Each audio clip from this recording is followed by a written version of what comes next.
A major catalyst in the run-up to the deadly clashes in Charlottesville, VA, was the city's decision to remove a statue of Confederate Gen.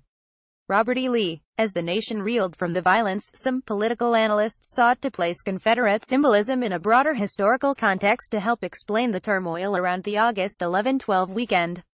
The idea of putting up Confederate monuments actually didn't happen right after the Civil War. It happened during the 1960s, MSNBC analyst Joy Reid said on NBC's Meet the Press, August 13, 2017. Reid went on to say that Confederate symbols were political statements aimed at African Americans. American history features two periods when Confederate symbolism spiked around the turn of the 20th century and the civil rights movement of the 1950s and 60s. As a group, most Confederate statues went up in the earlier period. A sharp uptick in the construction of Confederate monuments took place from the late 1890s up to about 1920. That's according to a Southern Poverty Law Center study that took a nationwide inventory of the more than 1,500 Confederate symbols in public spaces.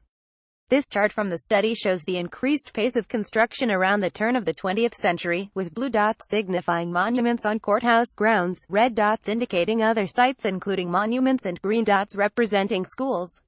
Several cross-currents explain the explosion of Confederate symbolism in this period. This was an era of generational change during which Civil War veterans, dying of old age, were venerated by their children and grandchildren, experts told us.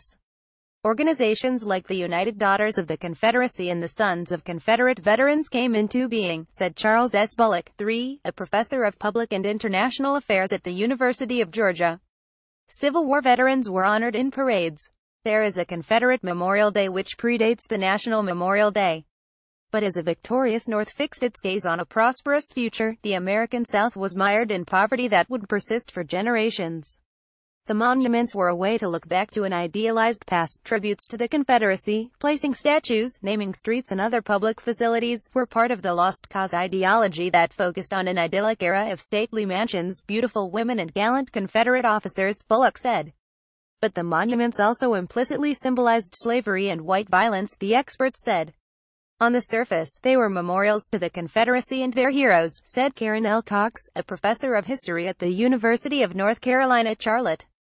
Yet, they were also built during a period of racial violence and strong beliefs about Anglo-Saxon, i.e. white supremacy. The fact that they were placed on the grounds of county and state courthouses was intentional, she added. The message white men are in charge. The period between 1890 World War I saw whites reassert control over the South by enforcing Jim Crow laws, taking control of Southern governments and systematically disenfranchising and disempowering African Americans, said Jonathan Lieb, a professor of geography and chair of the Department of Political Science and Geography at Old Dominion University. Racial segregation also got a major endorsement at the federal level during this era. In 1896, the U.S. Supreme Court handed down its landmark decision in Plessy v.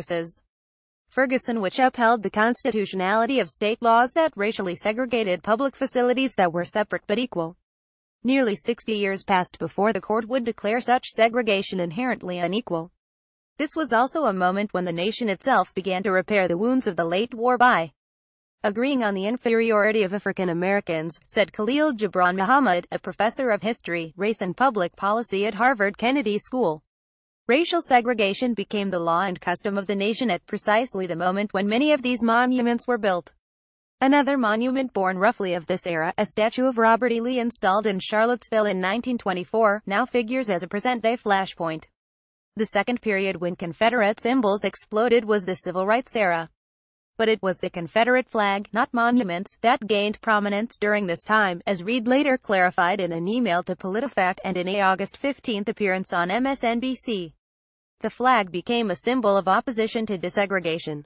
It was the choice to fly Confederate flags, more so than the building of new statues, on government property that became a popular show of resistance during the Civil Rights era, Muhammad said.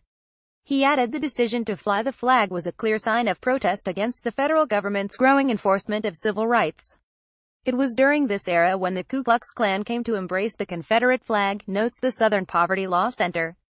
Reid said, the idea of putting up Confederate monuments actually didn't happen right after the Civil War. It happened during the 1960s. She added that Confederate symbols were political statements aimed at African Americans. Reed's comment that Confederate symbols are political statements aimed at African Americans is backed up by history, say experts. But she is wrong that Confederate monuments were built during the Civil Rights era. Roughly 75% were erected before then, according to a comprehensive study of Confederate symbolism. It was during the Civil Rights era that the Confederate flag gained prominence, which she later clarified. We rate her statement mostly false.